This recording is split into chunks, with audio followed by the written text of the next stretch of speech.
Good morning, everyone. I am Dr. Om J. Lakhani, and I welcome you to the launch of EndoAI. EndoAI, in my opinion, is a game changer in endocrine education. In fact, it probably could be a game changer in medical education.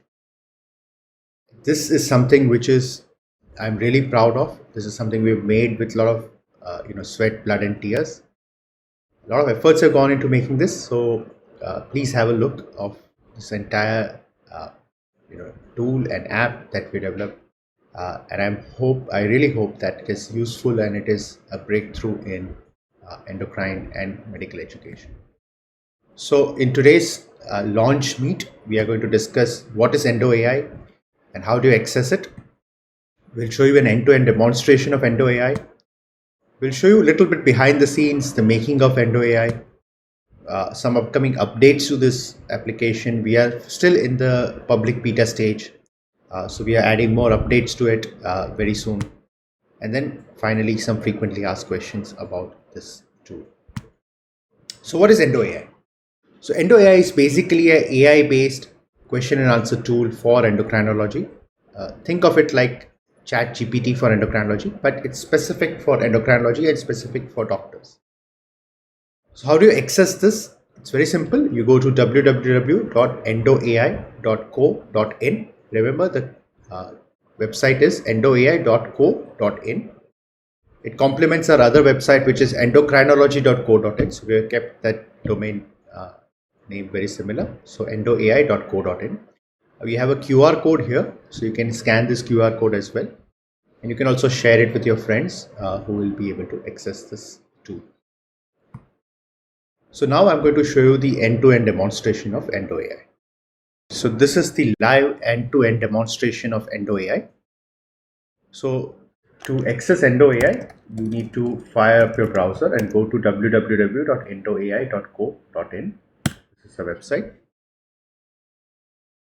So when you click on the website, this is what opens up. But what you need to do is really go to this section, that is start here.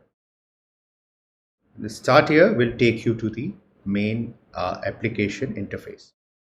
This is the main application interface. Welcome to EndoAI. This is the login page. But before you access the login page, you need to register with the system. So this is where you go for your registration, right? So for registration, you'll need to enter your email address and select a password. Okay. So let me select an email address. Right, this is the email address, and let me set a password. Your password should have 6 characters.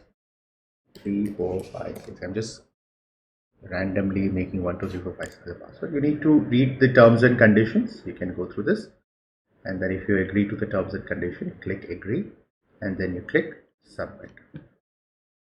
Okay, once you do that, your account is created. We'll need more details of you, so I would request you to add more details about your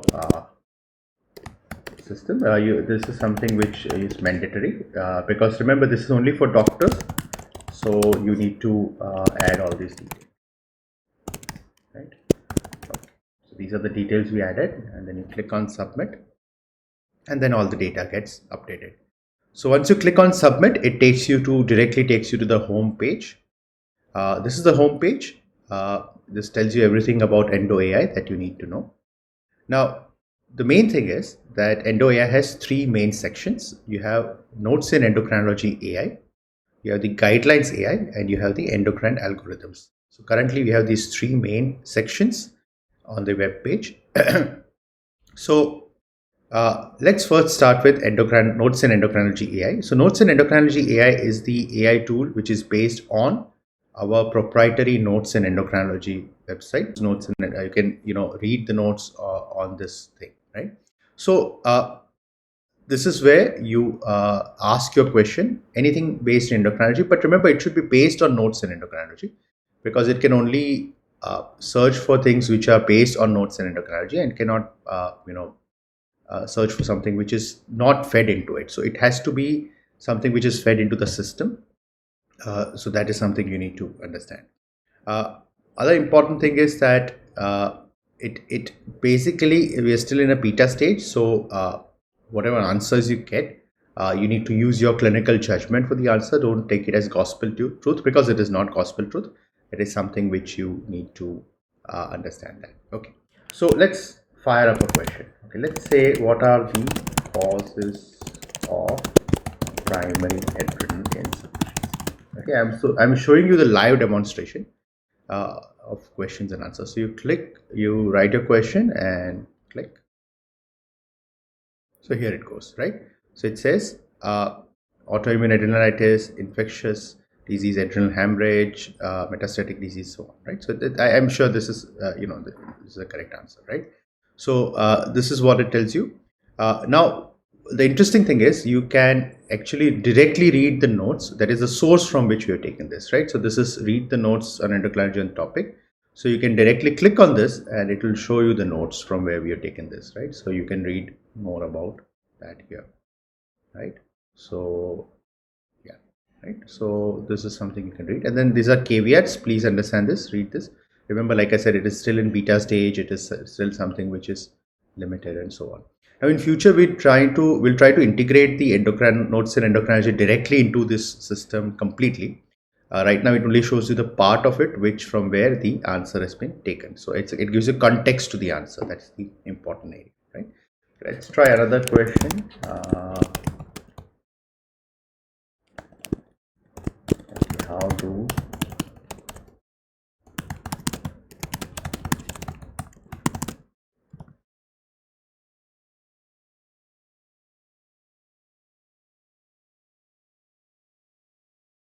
okay, so it will take a few seconds, remember, to answer. So here, so we asked, how do glucocorticoids produce osteoporosis or lead to osteoporosis? Glucocorticoids lead to osteoporosis through various mechanisms like enhancement of bone resorption, alteration of calcium metabolism, induction of apoptosis, impairment of collagen synthesis, and suppression of sex hormones. Quite correct answer, right? So here is, you can read the notes, like I said, on the topic from there, right? So this is the thing, okay? And then again, the caveats, right? Okay, so these are you can ask the questions based on the notes and endocrinology app, right? So this is what it really does. Okay, you can ask complex questions also, but try to be very clear of what you're asking. Don't ask vague questions, then you'll get vague answers. So try to ask very specific questions and you'll get specific answers. Okay, try out a few. Remember, it's a beta stage. So whatever questions you're asking, let me tell you, it is going to be captured by us, question and answer. So if there are questions where you find that this question was, the answer was completely wrong, or there is something wrong with the answer, then you do let us know. So we'll be able to fine tune the app to give you the more precise answer, right? So that's the idea. Okay.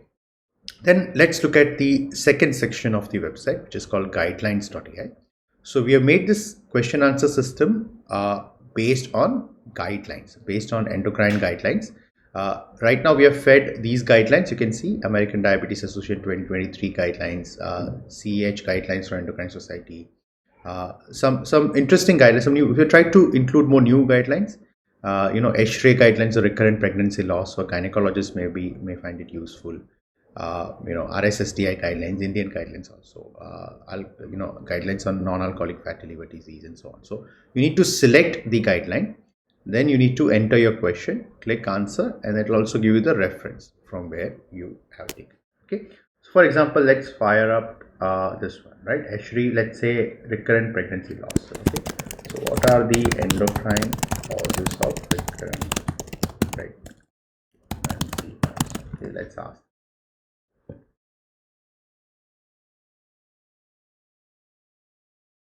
In a few minutes, I'm going to show you something really cool as well. You can in fact ask clinical scenarios also.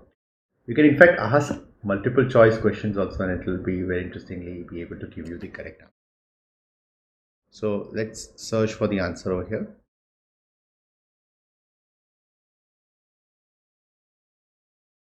Okay. So yeah, based on the context, the endocrine causes of recurrent pregnancy loss are thyroid autoimmunity, hyperhomocystinemia, polycystic ovarian syndrome. Right? So yes, pretty good. Right, that's a good answer. And then you can see the reference. This is the reference here. It gives you the reference in the Vancouver format. So So copy this reference and then add it to your notes or to your any review article you're writing or any other article that you're writing, right? So that is pretty good, right? Let's try another one. Okay, try what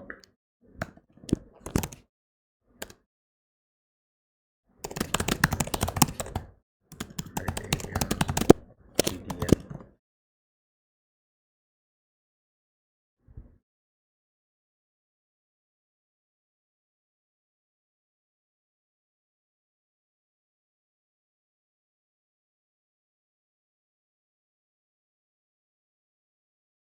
Remember, it's an AI based tool, so it will take a few seconds to answer this question, right? Uh, the notes and endocrinology system answers the question much faster. Here it needs to parse through the guidelines and give you the answer. So it takes a few more seconds compared to notes and endocrinology, which is faster. So that's the advantage there. So here the IDA-based diagnosis recommended by IDA, right? Okay, so it gives you the thing, right? Okay, find the reference, right? You can try out these things, right? Okay, this is endocrine related adverse conditions in patients receiving immunotherapy, immune checkpoint inhibitor.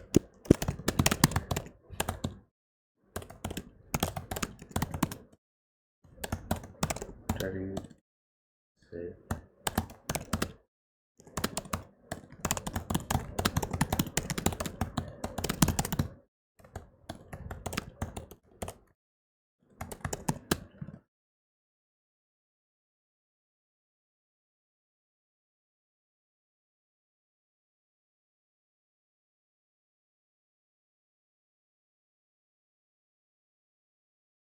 okay, yeah, so it gives you the answer. Immune checkpoint inhibitors are class pituitary cancer damage. Okay. It produces hypophysitis, which is correct, right? Early recognition is important. Treatment involves glucocorticoids. Very true. Okay, so you can try out these questions here. Okay, like I said, I'll come back to this in a few minutes to show you something really interesting. Then let's go to endocrine algorithms, right? So this is something we are trying to develop something called AlgoMed earlier. We abandoned that project for a while. We'll come back to that project again, but we're now incorporated that into the EndoAI. So this is the endocrine algorithms. We have made some algorithms for endocrinology. So you have a thyroid nodule algorithm, evaluation of hypoglycemia in non-diabetic individuals, TIRAD score, diabetic kidney disease management, diagnosis of GDM. Let's try one. Let's try diagnosis of GDM. Okay. So yeah, so it's a chatbot again, step-by-step process. Some details you might have to give again, right? Because it requires that.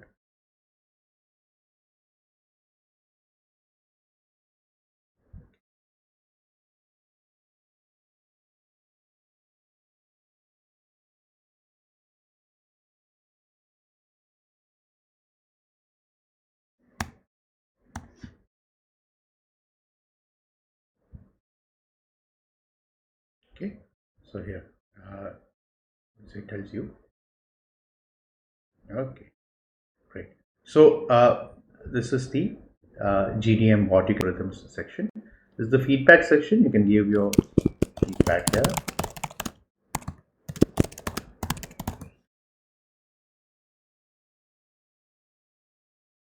And this is the about us section, and then this is the log out page. So if you use everything, you can log out. You can reset your password if required. Right. So yeah. So this is the notes in endocrinology uh, AI or EndoAI, like we like to call it, endoai.co.in. So please use it. Please give me your feedback, and would love to hear from you.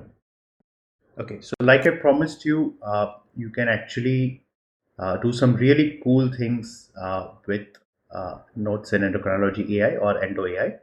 In fact, you can give it clinical case scenarios. It will be able to answer that. It will also be able to answer your MCQs, which is very interesting. This is something which even surprised us that it was able to answer the MCQs very accurately. let's make a case scenario. So we have a 68-year-old male. His HbA1c is 7.3%. His EGFR is 32. His urine albumin creatinine ratio is 323. He is on maximum dose of ACE inhibitor ARB. Is this patient a candidate for immunotherapy? Let's try this, right? So this is a case scenario we are given to this endocrine, right? So yes, it says yes, this patient is candidate for Findenone therapy because of this. He's having type 2 diabetes, EGFR is more than this, he is a maximum dose of RAS, right? Again, you can read the notes on this topic here. The point I'm trying to make is that you can actually give it clinical case scenarios and it will be able to answer the question. Let me show you another example here. Okay, in fact, let's take this diabetes ADA guidelines. So you have a patient newly diagnosed who has type 2 diabetes. His HbA1c is 7.1%. He is not, he is asymptomatic. What would be the first line, would be the ideal treatment patient? Okay, this is completely new. I just made this question up. So right, so here you go. So the ideal treatment for newly diagnosed asymptomatic patient with type 2 diabetes with HbA1c would be lifestyle modification, metformin therapy, regular monitoring. Very good answer. I think this is a brilliant answer. Okay, let's try the same question with RSSDI guidelines. Okay, let's be a little bold and let's try this out with RSSDI. So in fact, that's the beauty of this. You can actually ask questions to different guidelines and you might be able to sometimes get different answers from different guidelines because sometimes guidelines, but in this case obviously it's a very straightforward case. So okay, newly diagnosed patient, several age, comorbidities, lifestyle modification, metformin, yes. Then if the patient is significant hypoglycemia, you can add a second type, which is very agreed, right? And again you can see the reference, right? So I think that's the beauty of this. So it gives you the it can answer clinical case scenarios. Now, something which is even more exciting is that it can actually answer multiple choice questions. It can give you answers to MCQ. I'll give you an example of this. This MCQ I've taken from the CME India group. So shout out to Dr. N.K. Singh, who runs the CME India WhatsApp group, and he has a website also. So this MCQ I just copied from the group. So this is the MCQ. Okay, so here it is. So this is so you have a 33-year-old asymptomatic male with BMI of 26 wants to discuss his recent lab results. He has a family history of premature atherosclerotic cardiovascular disease and heterogeneous familial hypercholesteremia. He walks 45 minutes a day. On examination, he has heart rate of 80, blood pressure of 125/70. Recent blood investigations show HbA1c of 5.5, LDL of 165, HDL of 39, triglyceride 210. What is the best next step in management of this patient? Would you check the coronary artery calcium score? Would you prescribe moderate intensity statin therapy? Would you consider healthy lifestyle practice? Or would you prescribe high intensity statin therapy, right? So look at his, let's see this again, right? His LDL is 165 and HDL is 39, triglyceride is 210. Okay, so let's ask this question to the guidelines. Let's ask this to the dyslipidemia guidelines, AACE guidelines on management of dyslipidemia. I think that's the right guideline. So you need to, of course, select the right guideline for the right question. Okay, so here we have selected the AACE guideline, right? So let's.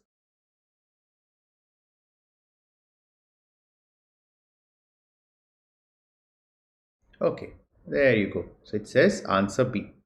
You should prescribe moderate intensity statin therapy. Why? Because patient has multiple risk factors. His LDL is 165, which put him in increased risk.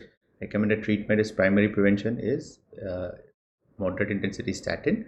Triglyceride is also elevated. Check the coronary artery calcium score, but the not necessarily initial statin therapy. Okay, so on and so forth, right? So I think this is fantastic. It is able to answer the multiple choice question. Is this the? So, I think the idea here, what I'm trying to show to you is that it will be able to answer multiple choice questions also based on the context, that is the guidelines you put in. So this is EndoAI in nutshell, and I hope it is very useful to you for your day-to-day use, and it will also useful to you if you are researching something, researching on a topic, if you want straightforward answer in your clinical practice, and so on and so forth. Right, so that was the end-to-end demonstration of the EndoAI tool, and I really hope that you found that to be useful. Some caveats we'd like to talk to you. Remember, the NIE-AI, the Notes and Endocrinology AI, can only give you answers based on the notes which are fed into the system. So though we have a large list, it's not comprehensive, so you might not find answers on every single topic in endocrinology. We are still building that. In fact, we hope that by a period of time of 6 months, we'll be able to complete the entire notes section. So we are still working on that process, but at this point of time, it can only give you answers based on the system, the things which are fed into the system. Then, of course, remember this is still in beta stage, so answers may not be all accurate. So you need to use your clinical judgment. It is to not replace this as clinical judgment. So it's just a tool to help you in your practice. And we are still not established or enabled follow-up answer questions. So if you, let's say, asked a question on Finrenon, and then you say, you want to ask a follow-up question, so you have to start that question from the beginning. So you can't ask follow-up questions. We are not enabled this. It's possible. We're still working on the right system for that. So it will take a few weeks for us. But it will be part of the next update. So these are some caveats we need to remember. So the making of EndoAI, the behind the scenes, what we really did to make this. So we have used a lot of tools, a lot of open source tools for making this. Some important mentions are Berry AI. Berry AI is a very useful tool for context answering. So you use that. A lot of it is also the Chat GPT, that API, that is the OpenAI API. We have used that as well. We have used Streamlit. Streamlit is an open source application for using a GUI interface for using Python, which is very useful.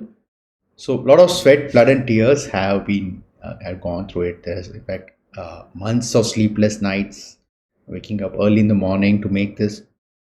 A lot of changes, iterations. We have, in fact, at one point we destroyed everything we made and redeveloped it. So it's a lot of hard work has gone into it. I really hope that this hard work pays off in its use for clinicians. We used the agile methodology. So we learned this over a period of time. This is something which is very useful also. So you try to plan everything, then design, then code it, then release it, and feedback. So right now in the feedback stage of the entire system, but we use the agile methodology for making this entire process. So some upcoming updates. So this is just the first beta version. We like to call it beta, the version 6. In fact, this is the 6th version we have made, but this is the first one which we released. So but some very exciting upcoming updates. A lot of things we are coming up with in the same system. So keep watching it. We can't give you an exact timeline for the updates, but there are updates coming. The first update is you will be able to have a chatbot style Q&A for follow-up questions. This is where the follow-up questions will be enabled. So you ask a question, it will be like a conversation with the EndoAI tool. You will be able to answer. So you already can answer questions based on clinical case scenarios as of now, but you will be able to put in more complex case scenarios and be able to answer questions based on that. So that's something we are again coming up with in near future. So a separate module just for clinical case scenarios. And then we are coming up with the app as well. So mobile app for the EndoAI. This will also be launched soon. There are many other updates we are looking. We are adding more guidelines. We are also adding more notes. So all these things are in a continuously updated process. So these things will keep coming and you will keep seeing more and more updates on this. So in fact, very soon you'll have an update section where you will be able to look at all the new updates that have been put into the system. So many more things are coming, so keep watching this space. Some frequently asked questions. A lot of you would be having some questions on this. So first of all, is it free? Answer is yes. Currently, EndoAI tool is free, but it will not remain free. That is also something I'd like to reveal to you. As of now, for the first 3 months, we're giving it free for everyone. But in future, it will be a paid application. There are reasons for this. We have actually spent a lot of money making this. Plus, it incurs a significant running cost. So it will be, so notes in endocrinology per se is free. So you can read these notes. We keep updating the notes on that, and it's completely free. But the EndoAI tool based on notes and endocrinology is something which you'll have to pay for. So it will be a reasonable cost. It's something which is not be pinching your pocket, but I am sure the cost will be justified by the wide applicability and use of this tool. But currently it is free. So you can, the beta version is free, so you can keep using it and check it out. Okay, this is a question which, looking at the freaky nature, it could actually answer multiple choice questions and it could answer, clinical case scenarios. So, obviously you will ask me, will this replace the job of doctors? Answer is absolutely no. It's like a tool. It's like a search engine to answer questions. So we already had other search engines like Google. You have PubMed, Google Scholar, Up to Date. You had all these things, right? You already had. So did that replace the doctors? No, it did not, right? So it's basically a tool, right? Just like any other tools. Obviously, treatment is still to be done by doctors. So you are the people who will administer the treatment. So it's not something which is replacing doctors ever. But always remember that doctors who use AI will surely replace doctors who don't use AI. So it's very important that you are abreast with the current situation and are able to use AI in your practice. Can I upload my own notes, PDF guidelines? As of now, no, we don't have this system enabled, but it is possible to do that. So we'll come up with this feature soon. So if this is a feature which you want, you will be able to upload your own. Let's say you downloaded some review article or you downloaded some other thing. So we want to incorporate that into the EndoAI system. It's currently not possible, but in future we'll see if it is possible and we might be able to enable it. But there are certain restrictions to this, and this might incur additional cost to us. So we are still debating whether to go for this, but we will eventually go for this, but it'll take some time. So thank you for this. I'm really excited in launching this product to you. This is something which you spend a lot of months making, and I'm really proud of this. So please check it out, and would be looking forward to your feedback. We'll try to reach out to you, a lot of you, on one-on-one basis also, to get your personalized feedback on this system. So we are collecting your email addresses and also your phone number. We'll not spam you, I promise, but we'll get in touch with you by WhatsApp or by email to get your feedback for the system and to try to make this better. Thank you for your patient listening. Thank you.